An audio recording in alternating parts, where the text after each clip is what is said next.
toward the northeast at 17 mile per hour, and it will continue to move across central Florida throughout the night and into the early morning hours. We have seen a weakening of the storm over the last 24 hours. We also saw it sped up, which means it's hitting the Gulf Coast prior to high tide, which we hope will help mitigate some of the storm surge. You see it already developing, and there's going to continue to be storm surge both on the west coast and eventually on the east coast of Florida. And we're going to see a significant amount of rainfall on the northern part of the storm. There's already been 116 tornado warnings with 19 confirmed touchdowns throughout the state, 9 flash flood warnings, and 4 additional flood watches, with many, many more to come. Numerous counties have reported tornado damage. Peak storm surge is predicted to be between 5 and 13 feet, depending on where you are on the Gulf Coast of Florida. As of right now, the peak storm surge looks to be between the Charlotte-Lee County line up until Anna Maria Island in Manatee County. Prior to landfall, the state completed nearly 2,000 missions. Generators were sent to shelters. We have massive amounts of fuel reserves that are staged and ready to go, millions of gallons of gas. When the ports reopen, Florida Highway Patrol will be standing by to escort fuel trucks to service stations so that people will have access to fuel as they return to their homes. The Florida Department of Transportation is staged and ready to go as soon as the storm passes. They have 156 bridge inspectors, which will go to clear the bridges, 402 cut and toss personnel, and over 1,000 generators and 350 pieces of heavy equipment and trucks. We have massive amounts of search and rescue equipment and personnel standing by. And we hope that there's not a big need for that, but we're prepared for that. And that's not just our state and local, it's also our National Guard, our State Guard. We have about 9,000 National Guard personnel between Florida and other states. We also have Florida Highway Patrol, Fish and Wildlife, Department of Law Enforcement, and of course our Florida State Guard. There was a lot of questions about pre-staging linemen, which is our practice here in Florida, given that you have a lot of linemen working for Hurricane Helene in places like Georgia and North Carolina.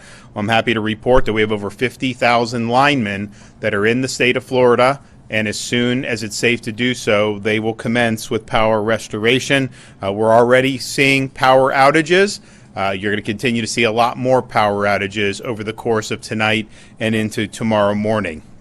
Now, at this point, it's too dangerous to evacuate safely, so you have to shelter in place and just hunker down.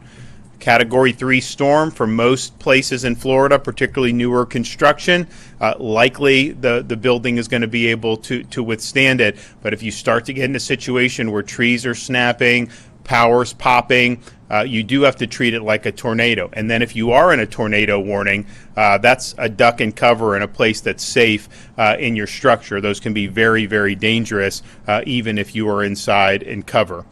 Stay inside and stay off the roads. Floodwaters and rushing storm surge are very dangerous. And I would say that's even more so in spite of everything the state did to help these local communities hit by Helene remove a lot of debris, and they did move a lot of debris over the last 72 hours. You're going to have new debris created, and you still have some of that old debris in some of those places. So there's going to be hazards in the storm surge and in the flood waters. Stay put until the storm is passed. If you are in Sarasota, Manatee, some of those areas where the eye of the storm is going, it may be where things calm down for a minute.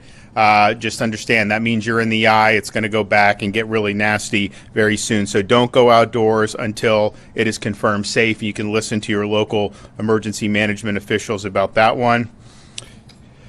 Power outages are going to happen, as I mentioned. So please, if you're using a generator, make sure that you're using it safely. Do not run the generator inside your home. That can be fatal. Make sure it's outside the home at a safe distance from windows and doorways.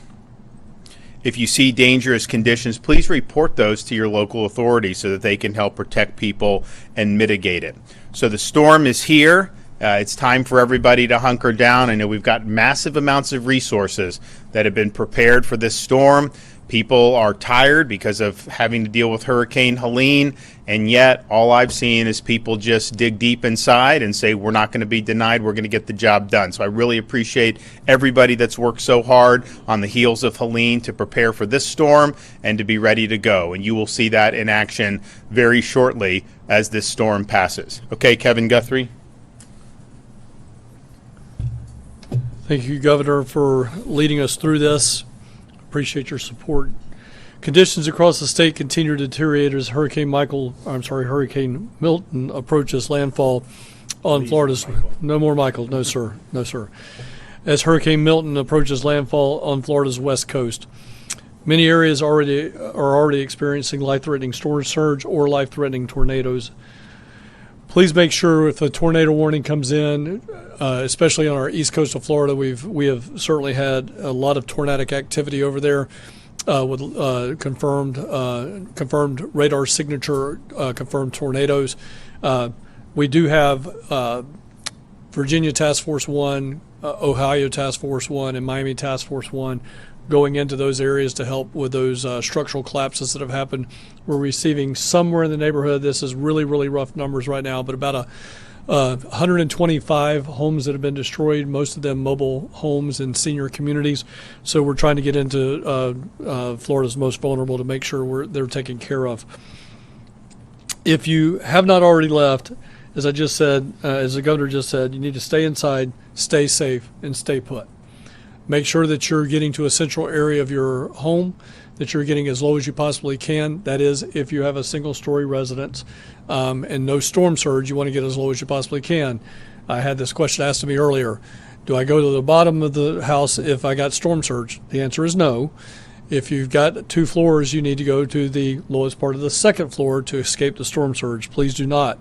If you have storm surge coming in, please just do not go to the lowest level of your home. Do not attempt to leave your home or drive during the storm. Roads may be flooded, blocked by debris, or have down power lines. Please do not risk it. If you hear, as the governor said, if you hear trees snapping, that means that there is going to be flying debris. You should seek shelter immediately and treat it as if it's a tornado. Protect yourself from flying debris by putting household items such as pillows, heavy coats, blankets on top of you. There may be a point where you think the storm is over. If it goes from absolutely horrible and terrible to absolutely nothing, then you are most likely in the eye of the tornado. Please stay in place. Do not come out. We are anticipating power outages, as the governor's already mentioned, with this storm. Take time now, if you still have power, to keep those electronic devices plugged in and keep the charge full. If you lose power and are going to use a generator for backup power, please use it safely. You've heard the governor and myself say this. Keep it 20 feet away from the doors and windows of your home. Make sure you wait 20 minutes for it to cool down before you refuel it. Make sure it's on a clean, dry surface. And then be sure to have a carbon monoxide monitor in your home. After the storm has passed your area, it is critical that you listen to local authorities for guidance on when it is safe to go outside or to return home. Do not venture out. Hazardous materials, debris, and flooding could still be present. Do not attempt to clean up the debris by yourself, especially fallen trees or power lines. If you see a dangerous condition, please report them to your local authorities utilizing your 911 lines or non-emergency lines. Residents needing information can continue to call our State Assistance Information Line, which will be open for most likely weeks. That number is 1-800-342-3557. That's 1-800-342-3557. Please follow the agency on X and Instagram at FLSERT and on Facebook at FDEM. That is the best way to go and catch up on latest up-to-date information from the division. If you do not have access to that, but you have access to the internet, please make sure you go to floridadisaster.org/updates. Floridians, we are with you. We will be with you. The state of Florida is leading the way on this charge. Please know that we're coming as fast as we possibly can. There's going to be places that we just cannot get to until the winds die down. But as I've already mentioned, there are strong winds. There are banding rains. But we have the men and women of Florida Task Force 1 out of Miami-Dade, as well as members from the Ohio and Virginia Task Force going into harm's way to help you out. We will continue to do that all night long. I will be here throughout the night along with my team. Governor, it's been a pleasure working with you to this point, but I also want to say thank you for your leadership, and I know that you're not going to go anywhere anytime soon, and I appreciate your leadership. Thank you, sir. So we are staged with massive amounts of search and rescue assets, not just with the cities and counties and their considerable resources, all the state assets for our state agencies and National Guard, as well as urban search and rescue teams. And so we will be ready to help people who are in harm's way, and hopefully we don't have a lot. I know a lot of people did heed the call to leave, but that will be a priority to save lives.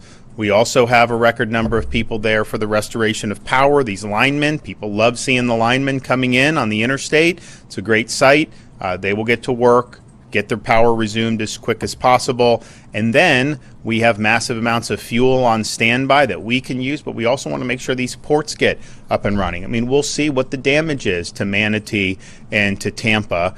We have been discussing, and Kevin and his team have been discussing with our federal partners like the Army Corps and some of these agencies, some expectations about getting these ports back. And I think there's a difference between kind of Florida expectations, which is like we get this stuff done quick, and maybe how the federal bureaucracies have typically worked. But I think that we have had very good conversations. I think there is a sense of urgency with some of the federal agencies as well, but we want to get these ports back open as quickly as possible. We're going to have to assess some damage. Now, the track of this storm, the fact that it is Sarasota, perhaps the Port of Tampa is not going to take a major hit like it would have if it was a direct impact, but we'll see. Manatee is probably going to be a little bit closer to where it's getting some of the big impact, but we think it's really important that all services are be able to resume, and we have contingencies to be able to get fuel in where it needs to go, but it'd sure be a lot easier if we just get that coming into the ports. And so those are all going to be priorities from here on out. So if you are watching this, just hunker down. If you're in the path of this storm, it's dangerous outside. There's going to be a lot of hazards. Even when it passes, if there's floodwaters, be very careful about any of that. Help is on the way. We're going to get everyone back, get everyone up on their feet again, and we'll mitigate the damage as best we can. The president said that he has spoken with you. Have you talked about getting more resources from the federal government here in the state, getting things back open? So as I mentioned, we've been discussing with some of the federal partners about acceleration of what needs to be done if something needs to be done on these ports. To say like, oh, it's going to be weeks for a port, no, that doesn't work. Okay, we got to get it open. And I think they're of the same mind, and I think that Kevin and our team have had good conversations. We've also, Kevin, I know, is talking, both Kevin and I talk with the FEMA administrator about some of the things that we're looking for. You know, for example, with this debris, let local governments do the debris a little bit differently so that we incentivize people to come and do it quickly. Because the way it goes now, it was hard to even get people to do their debris. You had them going other ways. It just didn't make economic sense for doing that. And a lot of the debris takes like 6 months to do, and that's just kind of been the standard. I think we showed by surging our resources, which is really unprecedented, we knocked out a lot of debris in like 72 hours. So we want to have a debris where there's incentives to do it and do it quickly. Like, I don't want to have to, even talk about this now, but we're not out of hurricane season.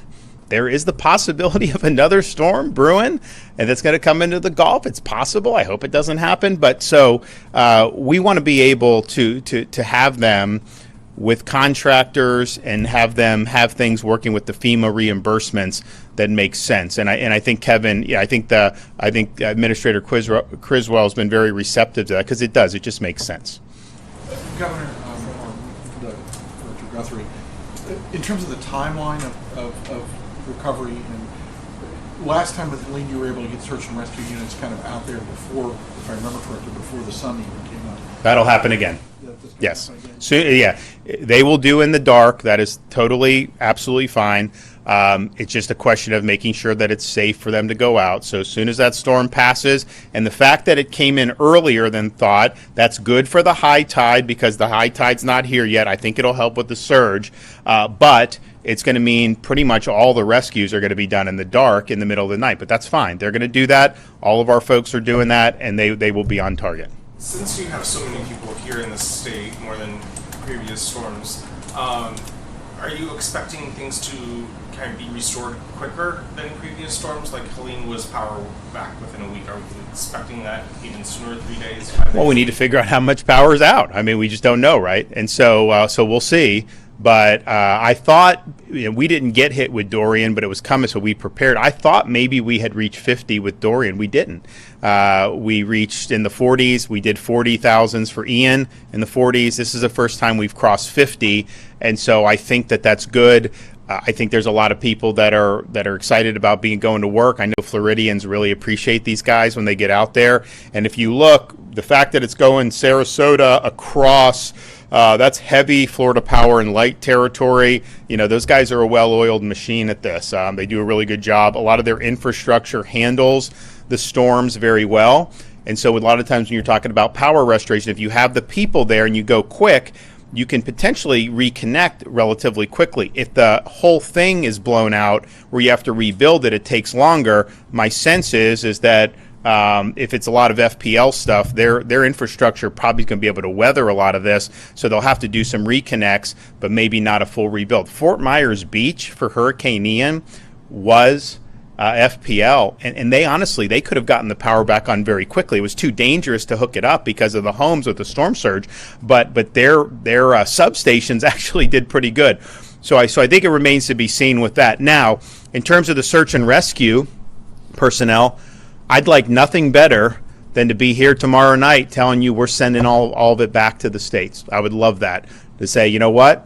We did whatever we needed to do, just like Helene, and then 24 hours later, it was fine. Thank you, and you guys go back home. We would love to do that. I'm hoping that we're not going to need them to be long, but it's just going to depend on what the damage is. So we'll see. I mean, look, these storms, it's like how many, what population, how many people, how much infrastructure.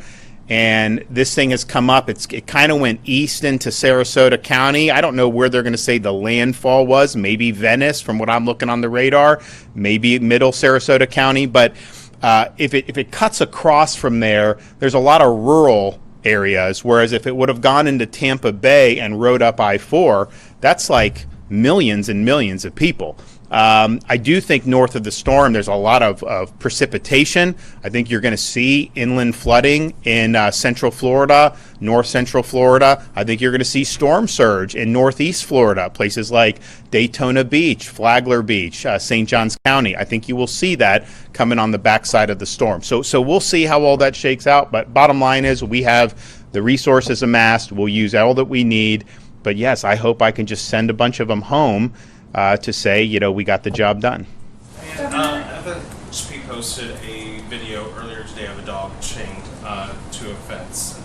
They went and rescued it. Do you know what's happening with that dog? I mean, first of all, what kind of an animal would just leave a dog chained to a pole in the middle of a hurricane? It's just unbelievable that somebody would do that. And so I'm thankful for the FHP folks out of Tampa for rescuing the dog. They did bring it to the vet. The dog has a clean bill of health. And who knows, maybe we'll do some adoption, put the dog up for adoption, and we can have some people in Florida come and compete for it and take it. But, it's just like, people do a lot of dumb things, but you just see that. And so I hope they find the person who did it. And that person should have the book thrown at him. We've got very good laws in Florida against animal cruelty. These dogs, we've got dogs that are going to be helping in the storm. These police working dogs, they're great. They're great canines. So we don't have tolerance for that in Florida. I thought it was outrageous that somebody would do that. Can you talk about the size of the storm and what people should expect from the wind fields, how wide the eye is, or anything like that as it comes on the shore? So it's interesting. I think the storm did deteriorate because of the wind shear. We were here, 24 hours ago, and it was 180 miles an hour. And no one thought it was going to come ashore at that. But I think a lot of people thought it was going to come ashore as a pretty strong 4. And it ended up coming as basically a mid-level 3.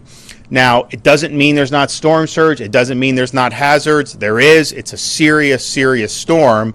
But in terms of some of the damage that we're going to see from wind, there just is a big difference between 140, 150, and 120. We saw it with Hurricane Ian, which was basically a Category 5. I think it may have landed just a tick below. Of course, we saw it with Hurricane Michael, which was a Category 5. As you get into the 120 range, 115 range, still hazardous, can still do a lot of damage. But Florida buildings in particular, new ones, they're going to be able to withstand that for sure. And so I think that likely, look, I'm cautiously optimistic that with the Florida building code that you're going to do. Now, the storm surge is a different story, and we've had storms that, Hurricane Michael was not necessarily known for being massive storm surge, even though it was like a tornado and it obliterated so many structures. And then there have been other storms that have been Cat 3 that produced massive storm surge. So I think it's too early to tell on that, but I think the fact that whether it was the shear or whatever happened, the fact that it did weaken before it made landfall is going to be benefit to us compared to what we were looking at 24 hours ago. But regardless of the winds from the storm directly, we've already seen probably more tornado watches than I've ever seen. I was talking to people, do you ever remember? No one remembers ever seeing this many tornado warnings that have been done. So that spun off a lot of tornadoes. And you have them, it's not like, there was Fort Myers, but there was Palm Beach, there was Port St. Lucie. I mean, it was all over the state. So that is a hazard for sure, and I think we're likely to continue to see those throughout tonight. Governor, on the point of the tornadoes, from FEMA about the declaration, or about the incentives for debris removal crews to get more of them coming in here? So as the governor said, he and I had a conversation today with Deanne Criswell. She's actually coming in here tonight at some point in time when weather permits to be with us tomorrow. But I will say she said that we were on the right track. She felt like that was a very good idea to get some type of incentive for individuals to come here. Maybe, again, incentivizing people from maybe west of the Mississippi, west of the Ohio River, so we're not competing against people that are in North Carolina. But again, we talked about some potential opportunities there, and she was going to get her some of her senior directors to come in, and one of them, Robert Pesapane, who is actually over that entire program, is actually traveling from D.C. tonight as well to actually sit down and have a conversation with us so that we could all get to a situation where we think the best move forward is, we can take that best move forward. However, as the governor also alluded to, there's I think a parallel path, and that we don't do bureaucracy, we don't go in linear paths, we don't throw all of our eggs in one basket. We are talking about reaching out for Emergency Management Assistance Compact, EMAC, or mutual aid through other states to start bringing in some other DOT-like, public works-like individuals to help us with mutual aid to, again, we don't know what might happen in the next 10 to 15 days. We want to get some of this debris picked up again. We've shown how government sometimes, unfortunately, usually private sector is better than us, but we've shown them that we can get this stuff done and we can get it done quickly if we cut through the bureaucracy. So we're going to look at the incentive-ish program, and we're going to also look at bringing in mutual aid from other states. Well, I mean, and, the thing is there could be another storm this season, but the debris, I mean, the standard practice with this debris, the way it works, is it takes months and months to do debris. I mean, I remember Michael, how long it took to do the debris. Ian, there was debris. I mean, and a lot of it is the local governments are worried what FEMA's going to reimburse and this and that. And I'm just thinking to myself, the incentive should be to get it done as quickly as possible. And, it's a difficult situation because you have Mexico Beach after Hurricane Michael, they had $90 million of debris cleanup. And I think their annual budget was $5 million. So they obviously need that reimbursement. And I think they got 100%. Oh, yeah, they did, because I went and got it from President Trump, 100% of reimbursement for the first 45 days. But to have the debris for 6 months, a year, more than that, and I would never think that we would be able to say that government would do better than private. But when we took all our trucks, they're all over the state doing all this stuff at the normal course of business, and we said, okay, this is a hazard. Let's do emergency 24/7. And they were going, and they picked up 3,000 plus loads of debris on Anna Maria Island, on Madeira Beach, all these places, and then brought them to this landfill. as I said, this is a local responsibility. I don't think the state can be in the business of cleaning up everybody's debris. First of all, we just are too big of a state. I mean, there's no way a state government can do that. So this was kind of an extraordinary circumstance, but we also have to look at why is this always a problem? And I think what Kevin is doing, I think, is smart. I think the administrator will work constructively with him, and I think we'll probably get somewhere that's going to be more efficient and more effective. Governor Logan, bureaucracy. You made the decision to ask the legislature to set aside that money for emergency so that you'd be able to have the state get money and start paying for things in a much quicker fashion. The budget system indicates that so far you've gone through about $250 million. Which is about half of what you got. I mean, you guys. Well, yeah, we'll be fine. Yeah, I mean, if we exhaust that, I still under emergency, I still can do, and we'll do that. And I would say, this will probably be a 90-10 storm, you think, or We're going to ask for it. yeah. So we'll end up asking for 90-10 for a lot of this stuff, and it just takes a while, but we know we'll get it. I mean, we're still getting reimbursements from some of these past storms, so it's just the way it is. But yeah, we're fine. We have what we do, and look, when you deal with these storms, you got to make a decision. We never want to spend money that is not going to be effective, of course. But I think the question is, are you willing to spend money to be prepared? And when you're fully prepared, you will end up not using some of the things that you've amassed. I mean, who knows? Maybe we instead of having 2.4 million restorations like we did with Helene, maybe we'll have less than that with this.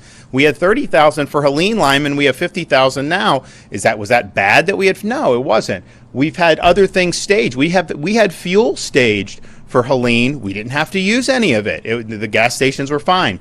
We have fuel staged now. We may need to do it. And so these are things we look at contingencies, what could potentially happen, plan for the contingencies. And when you plan for it, you do got to spend some money to execute these contracts. But if you don't end up having to do it, I would much rather do that than be in a situation where like we have no gas in the state or we don't have enough people to hook up people's power. And it does cost when we do the mutual aid, when we bring in the linemen, the state is responsible for some of those costs. But the way I view it is, if we can get people back, I think we had 2 million restored within 72 hours for Hurricane Helene. That gets everyone back on their feet and the state gets moving again. That pays for itself. If you have power out, the standard used to be people be out of power for 3 weeks or 4 weeks. That is not, I think that's bad. I think that hurts the economy. I think that hurts the quality of life. So that's just how you got to do it. Our view is let's just be prepared. That's why we have the fund. And you're going to be better off being prepared ultimately than if you're not willing to do it. Search and rescue. I know it's a big emphasis for the state. What happens if 911 goes down, God forbid, or cell towers go down and people can't reach the hotline or 911 to call search and rescue? What should those families and those individuals do? So the enhanced or next gen 911 system that is in place throughout the country, it's overseen by the Department of Management Services, but at the same time, the mechanics of it is if a county goes down, if a county cannot receive those 911 calls, it's going to roll over to another county. So there is a redundancy that is numerous layers deep that will end up getting that 911 call. When that 911 address pops up on a dispatcher screen, it's actually going to tell them where the home service is at. So it will say, for instance, just say for grins and giggles, it's Punta Gorda. It's answered in Hendry County. It'll show up Punta Gorda. So the people in Hendry County know automatically, okay, I'm actually receiving a call from another area. There's something wrong. They're still going to, all of our dispatchers are trained, our 911 coordinators are trained underneath a Department of Health certificate. So they have all the same standard training throughout the state of Florida. That is a required statute. So they can take that call just as good in Hendry County as they can in, say, Charlotte County. They'll transfer that information. We have redundant systems all across the state. We still have World War II, Cold War era technology that are copper lines that go from every single emergency management agency in this in this state to another emergency management. So that'll come in, they'll get the information, they'll pick up that, hotline, call that next county over and say, this is what's going on, and then people will respond to that.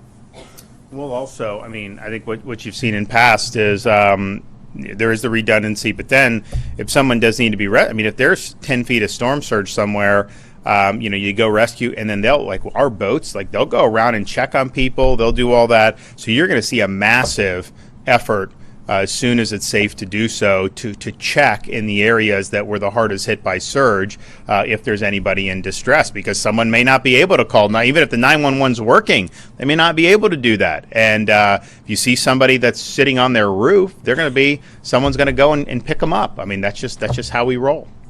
For the tornadoes, Director Guthrie mentioned about 125 structures that were destroyed. Does the state have any confirmed fatalities from those tornadoes? Not yet. I think that there's some injuries. I don't think we can rule out fatalities, but we don't have any confirmed yet. Does the state have a number on how many people are in county shelters or those state supplemented shelters?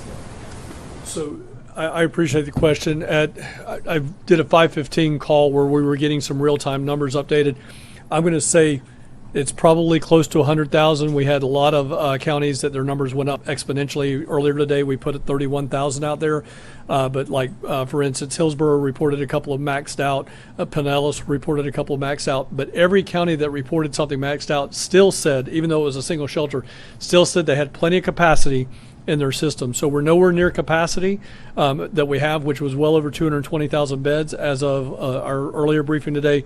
But I would estimate it's probably around 100,000 and maybe growing. And I think and it makes sense that it grew a lot today, because the storm wasn't expected to hit until tonight. So you don't need to be there. Like a lot of people, why would you be there on a Tuesday night? They'll just go Wednesday morning. So we anticipated that would happen. We have capacity. I think when you're talking about storm surge on these barrier islands, a lot of those folks have the wherewithal and the means to be able to go somewhere else, hotel, family, friends. And so they're probably not the prime candidates that are going to go to shelter. I think a shelter is a lot of times some of the elderly, some of the people that may not have as much means, and that's there for them. And I think people have utilized it well. Okay, thanks so much.